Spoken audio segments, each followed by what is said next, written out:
I will do that. Thank you.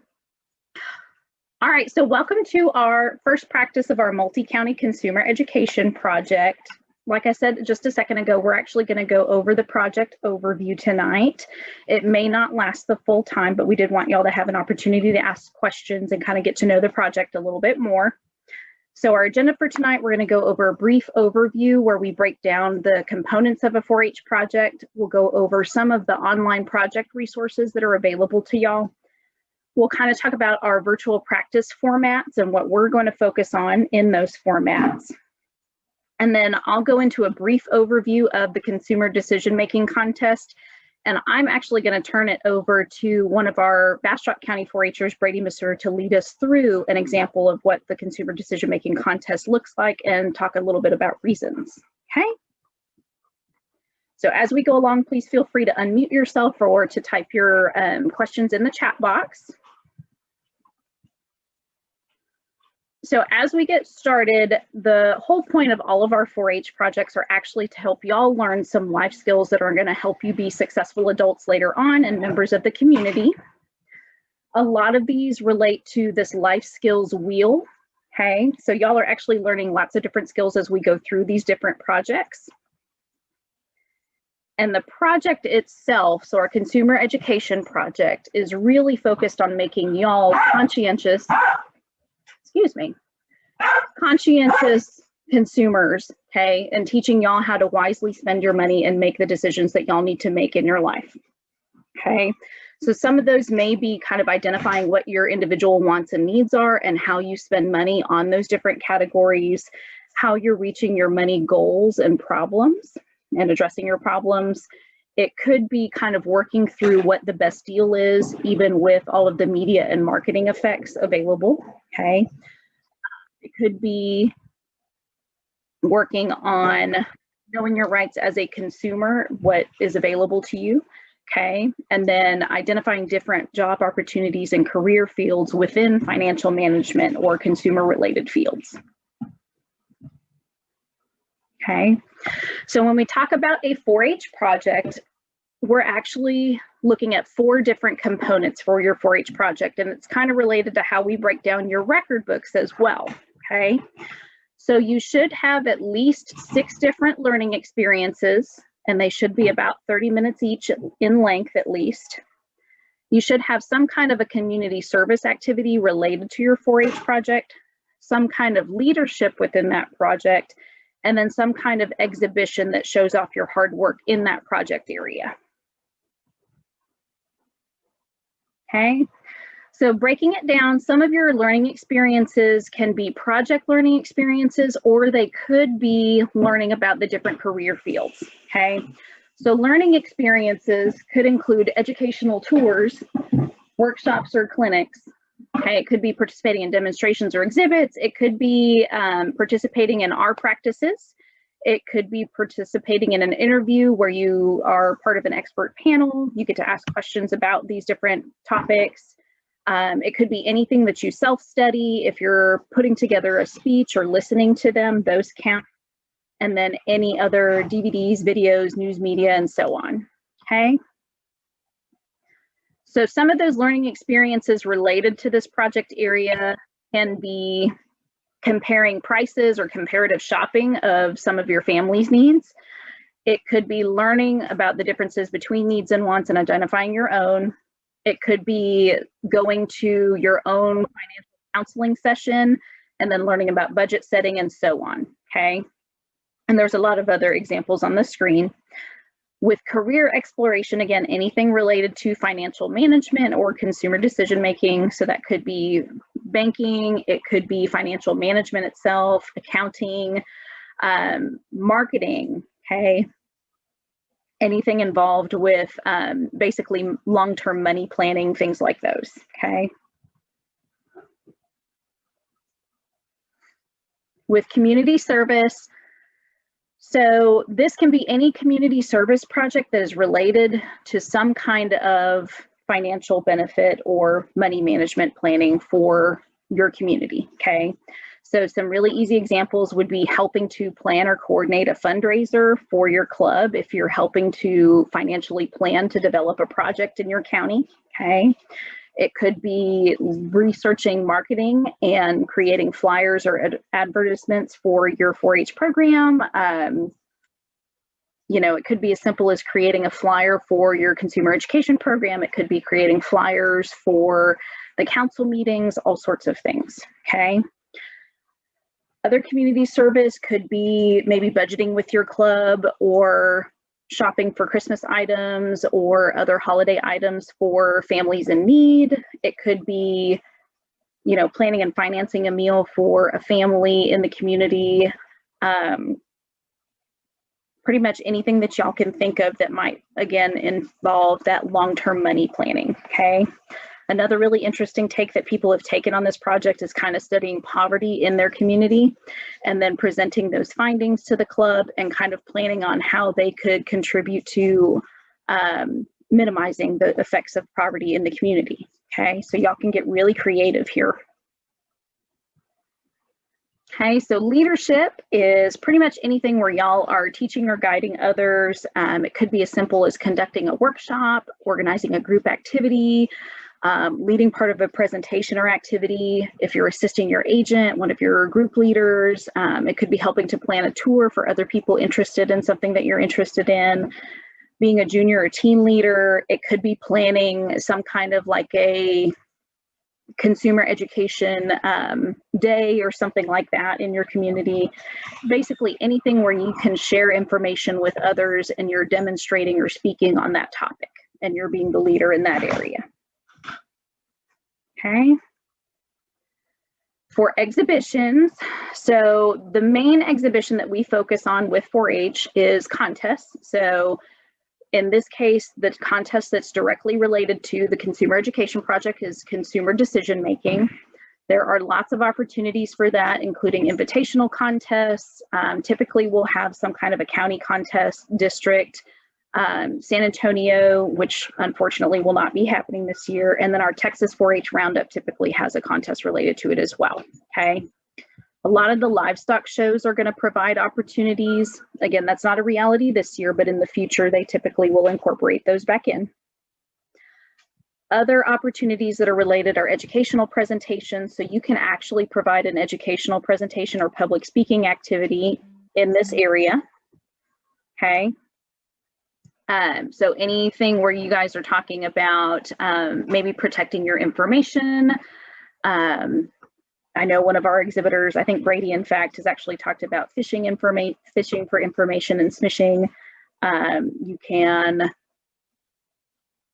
kind of get into all different sorts of details with those opportunities. And again, you have invitational county and district opportunities there. Okay, you can actually put up an exhibit or a display at maybe your school library. If you have a county show that will allow you to host a booth, those all count. If you're presenting at a project meeting, those count as well, okay? So with our virtual format, our focus is really going to be on comparative shopping and learning about some of the categories that y'all are expected to know, okay? And we're going to lean towards sort of preparation for the consumer decision-making contest. We're also specifically going to focus more on the public speaking skills through practicing our reasons. And then we've got a specific session on increasing those public speaking skills. And we are going to encourage y'all to incorporate your own shopping experiences into this discussion, because at some point y'all have probably purchased or thought about purchasing one of these topic areas, okay? Most of the time our practices are going to focus on learning about an individual topic. So for example, tablets or fitness trackers.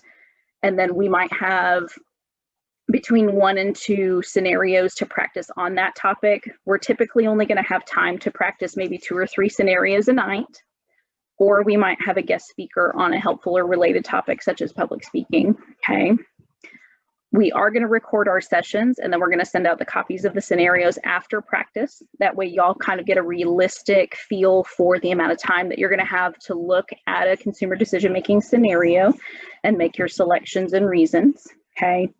If y'all need those scenarios printed and mailed to y'all after the fact, just let me or one of your county extension agents know, and then we can print those out and get those to you, okay? So our project resources, there are a lot of resources online, and y'all are welcome to most of the state 4-H project pages. I know Minnesota and Oklahoma had a couple of different activities on theirs. I think Tennessee did as well. And then we actually have access to some of the Consumer Financial Protection Bureau learning modules. I know a couple of other local banks like the A+ Federal Credit Union have some online money management scenarios that y'all can work through as well. And I'll actually take you to the Texas 4-H project page real quick. Okay, so whenever y'all log onto the consumer education page on our Texas 4-H website, most of the time I just find it by typing in Texas 4-H and then consumer education, and it'll be one of the first 2 links. Okay, they have a list of online resources and workbooks that y'all can work through individually and kind of learn about some of the different topics. Okay, so they actually have an Explore guide. The Explore guides are kind of geared towards our junior, maybe some of our intermediate age groups. Okay, they also have some access to a couple of the entrepreneurial or business planning activities. There's some money management activities, understanding taxes and things like that as y'all are getting prepared to graduate and move on to higher educational opportunities or moving away from home. Okay, and then there's a couple of different opportunities to look over the consumer decision-making judging contests and kind of understanding how that contest fits into the project and gets put together. Okay, and then they usually will post some updated events and everything. So I think our Texas 4-H Roundup is scheduled to start around June 7th. I'm not sure if that's the exact date for the state contest just yet though. Okay.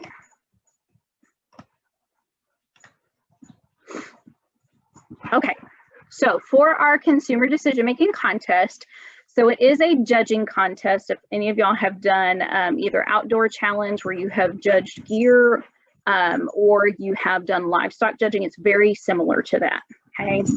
So typically you're going to be given a scenario with different guidelines in it. So typically it might have a budget that you either are really strict about or you might not be so strict about. You're gonna have some likes, wants, and needs for those project categories. And then you're gonna compare 4 different products that are given to you. So typically they're going to have a picture of the product and then they'll have some descriptive items below, including the price.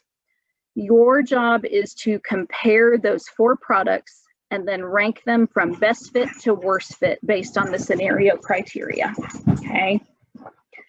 So in a full contest, you would typically have 6 scenarios that you're judging. You're going to have 6 to 8 minutes at each scenario. And this is where you're going to have to read the individual contest rules, okay, to make sure that you know how much time you have. And then depending on your age group, you might have to provide a set of reasons, okay?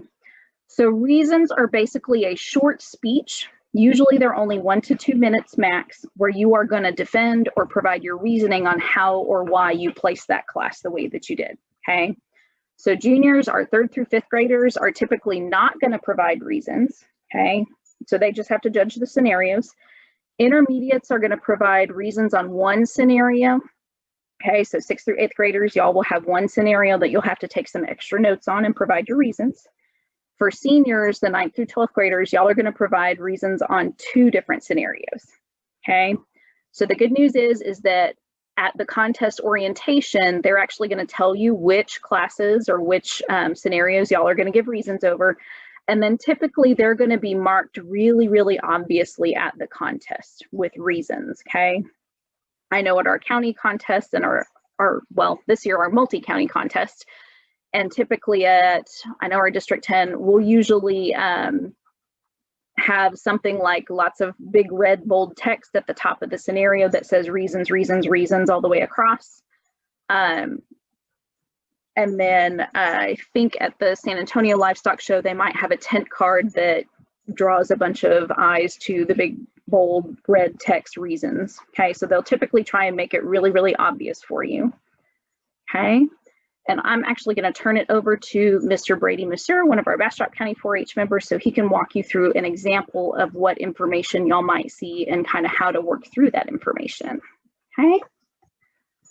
So Mr. Brady, the floor is yours. Let me know if you need anything from me and I'll hang out in the background.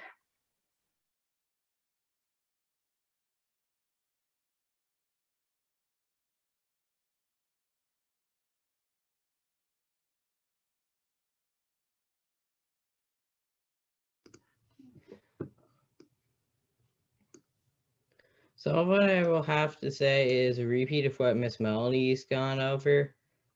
So just so you know. And my name is Brady Mazur and I am from Bastrop County. And is everyone ready to learn about the Consumer Decision Making Contest?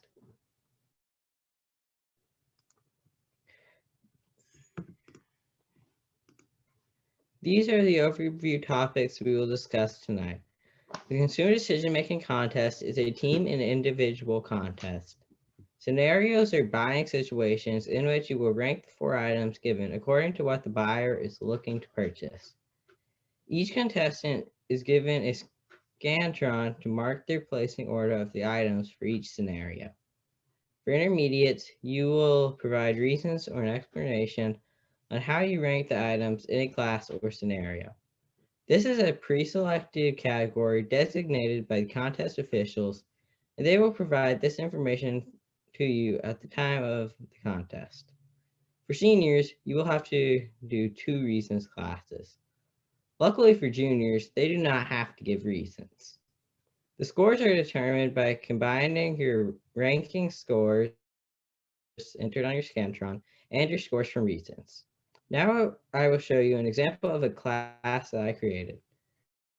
This will help you see how the contest works with the items we just overviewed.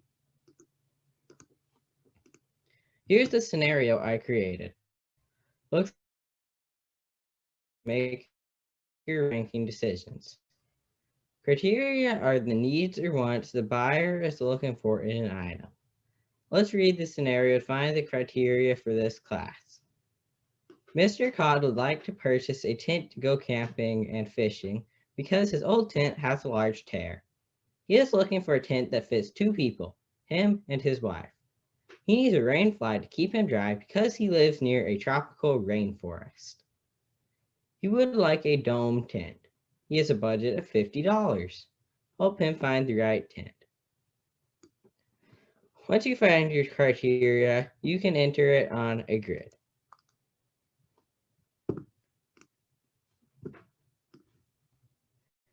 Here's the grid format I use to help make my ranking decisions. If you have paper and pencil, copy this grid and walk through the steps with me. I will give you a minute to draw your grid.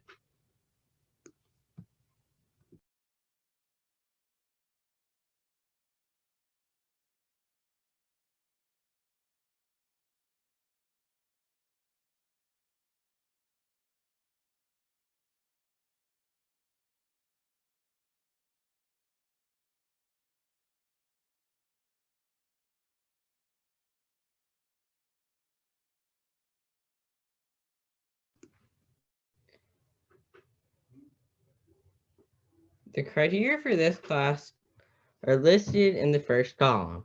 The numbers of the items are in a row along the top. You may wonder what the 4 lines at the top of the grid are. These are the lines that you will write your rankings on. So from the scenario for this class, I found 4 criteria. This might not sound like much information, but this is enough to judge this class. The budget Mr. Cod had was $50. He had to have a tent which slept 2 or more people since his wife was going camping with them. His tent must have a rain fly because he lives near a tropical rainforest and it rains almost all the time there. He would like a dome tent. You may wonder why there is a must and like before some of the criteria. This is because the musts have more importance than the likes. The likes are used in the instance of a tie in numbers of musts that the product meets. The most important criteria is the budget or price range. As long as it says he only has a certain amount of money, If it says that he would only like to spend a certain amount of money, price is a like and not a must. Now that you have the grid with criteria, let's look at the different products. See if you can solve the class yourself. Here's our first product. It is a Winslow Shenanigan 5-person teepee tent. It costs $69.98. It is beige and red. It's 90 inches in length. Take a moment to put checks in the boxes on your grid. You want to mark the boxes where the tent meets the criteria.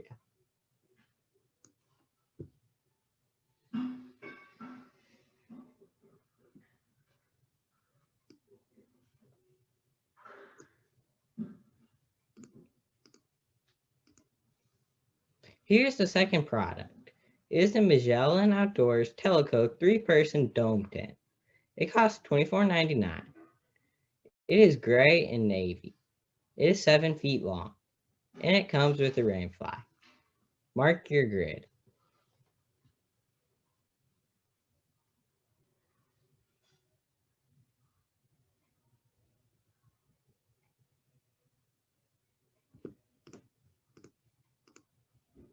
Here's a third product. It is the McClellan Outdoors Portable 1-person utility tent. It costs $49.99. It is beige and khaki in color. It's 48 inches in length. It is a dome tent and comes with a rainfly.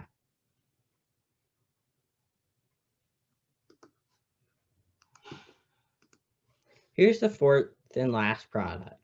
It is the McClellan Outdoors 10-foot by 10-foot screen house. It costs $39.99 and it is 10 feet in length. I will take a short break for everyone to evaluate this class.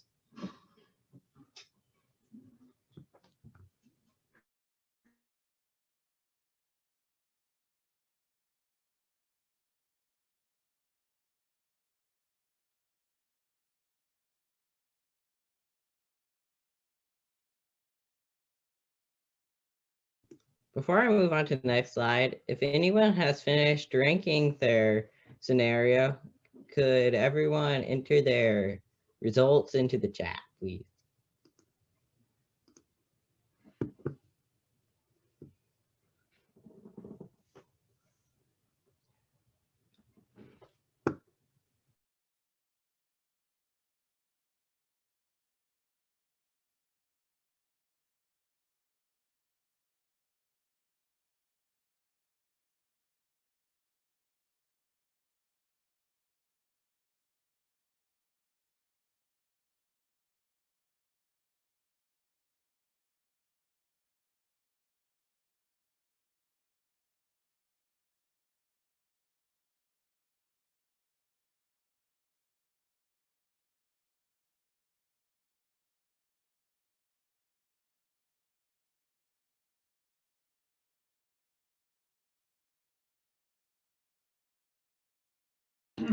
It looks like we have so far 3 people saying 2, 4, 3, 1. Let's see what the actual results are. The actual result is 2, 3, 1, 4. The 10.1 was the second option because it met all the criteria. It appears everyone got that one correct. The third option came in second, even though it's a utility tent, because it only missed one of the must criteria, and it was not over the budget range. First option, even though it was over the budget range, still came in third. The reason the fourth product came in last was because it was not a tent. If you looked at its description, it said it was a screen house. That option wasn't even relevant to the category, thus it came in last.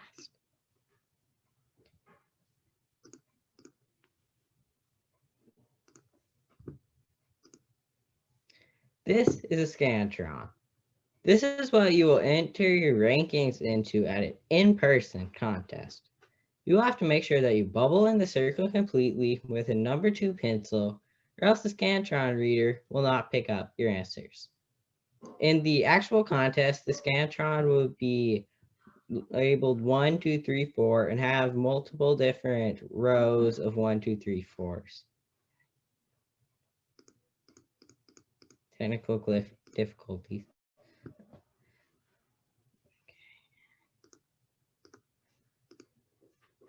Here is a basic reasons format that I use.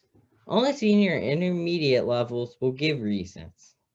This is similar to the one that I use, but not exactly like it. I will not go over this today since this is a topic for a later class. Does anyone have any questions?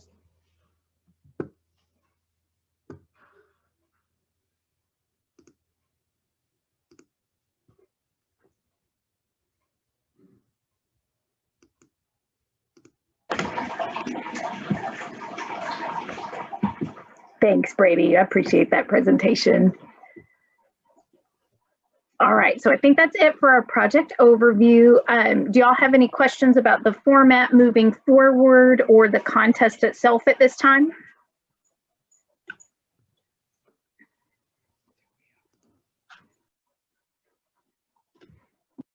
I'll go ahead and pull up our dates just in case so y'all can kind of see those. Okay. So we'll typically follow this schedule pretty closely.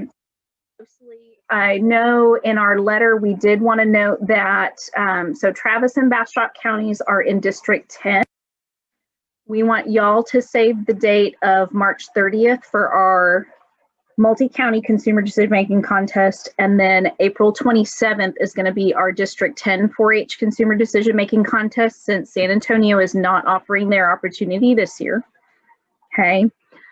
For District 8, Williamson County, that'll be y'all's district. Y'all are going to save the date of April 19th for y'all's District 8 consumer decision-making contest.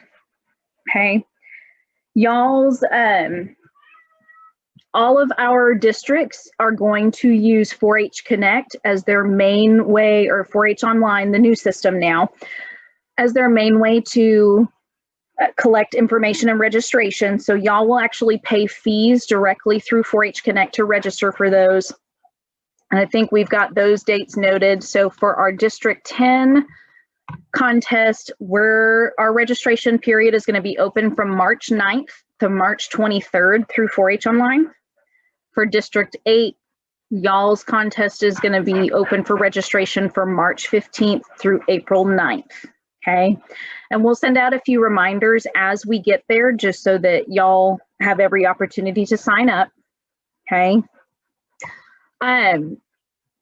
Whether y'all decide to participate as individuals or as teams is up to y'all, and then how many basically the number of youth that y'all have participating in your county, whether your contest is virtual or in person. Okay.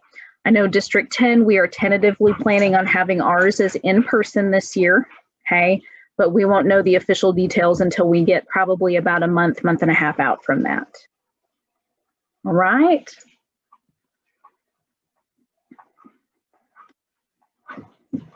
Okay, do y'all have any other questions, concerns that we need to address tonight?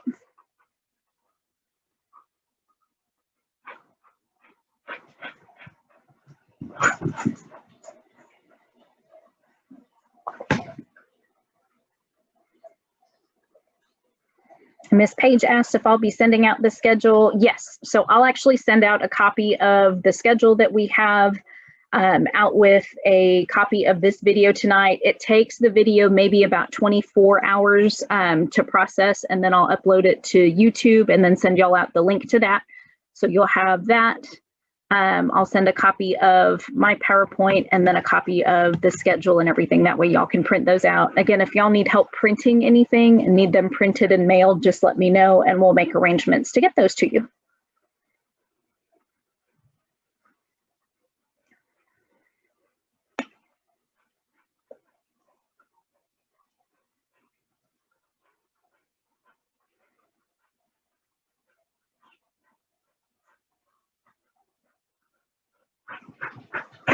All right, well, y'all are an awfully quiet group tonight.